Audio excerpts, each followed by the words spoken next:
জীবনটা এত সহজ নয়, সহজ করে নিতে হয়। কিছুটা অপেক্ষা করে আর কিছুটা ধৈর্য ধরে। আমি একজন মেয়ে মানুষ। আমার জীবন দিয়ে আমি যেগুলো বুঝেছি, যেগুলো আমি আরকি সহ্য করেছি, যা, যা আমার জীবন থেকে হারিয়ে ফেলেছি, আমি ওই গল্পগুলোই আপনাদের সাথে করব। আমার মনে হয় প্রত্যেকটা মেয়ের জীবনের সাথে এই গল্পগুলো মিলে যাবে। জানেন, একটা মেয়ে সবসময় হেরে যায় বাস্তবতার কাছে। কখনো তার পরিবারের কাছে, আবার কখনো তার প্রিয় মানুষটার কাছে, কখনো তার ভালোবাসার কাছে, আবার কখনো তার ইচ্ছেগুলোর কাছে। মেয়েরা চাইলেও কখনোই তার ইচ্ছা মতো চলতে পারে না। তার জীবনের ছোট ছোট ইচ্ছেগুলোও পূরণ করতে পারে না। আবার এত কিছু ত্যাগ স্বীকার করে সে পারেও না তার ভালোবাসা দিয়ে সবাইকে খুশি করতে, খুশি রাখতে। সারাটা জীবন কাটিয়ে দিতে হয় মানিয়ে নিতে নিতে।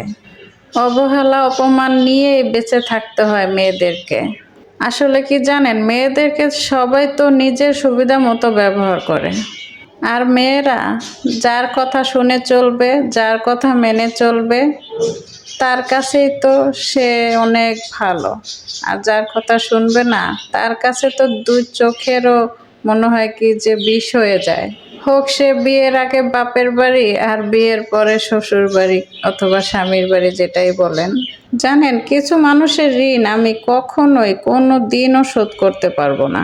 তার কারণ একটাই, তারা যে দুঃখ আমাকে দিছে সেই দুঃখ তাদেরকে ফিরিয়ে দেওয়ার মতো সামর্থ্য যে আমার নাই। এই যে এত বড় পৃথিবীতে এত এত মানুষ বাস করে, তবুও মানুষ কেন মানুষের অভাবে মরে? মানুষ কেন মানুষের অভাবে ছটফট করে বলেন? হ্যাঁ, এটাই মেয়েদের জীবন। আমি যখনই বয়স দিতে আসবো, দেখেন আমার পাখিগুলো কিভাবে ডাকাডাকি করতেছে। ওরা কিভাবে বুঝতেছে যে এখানে বয়স দিতে বসছে।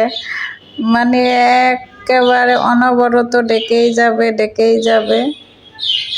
পাখি পালতে আমার খুব ভালো লাগে। আমার পাখি আছে, কবুতর আছে। আমি ওদেরকে নিয়ে বেশিরভাগ সময় কাটাই। তো আজকে আমি রান্না করলাম করলা দিয়ে কই মাছের ঝোল। এটা আমার খুবই একটা পছন্দের তরকারি বলতে গেলেন। আর এটা হলে আমার আর অন্য কিছু লাগে না। এটা দিয়ে আমি ভাত খেয়ে নিতে পারি পেট ভরে। তো কার কাছে কেমন লাগলো ভিডিওটা অবশ্যই একটা লাইক কমেন্ট করে দিবেন। আর আজকে আমার ভয়েসটা একটু অন্যরকম শোনা যেতে পারে, কারণ আমার শরীরটা খুবই খারাপ।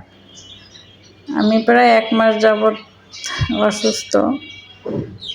তো যখন ভয়েস দেই একটু অন্যরকম করে দেই, ঠিক আছে, কিন্তু আজকে হচ্ছে না কেন জানি। শরীরটা খুবই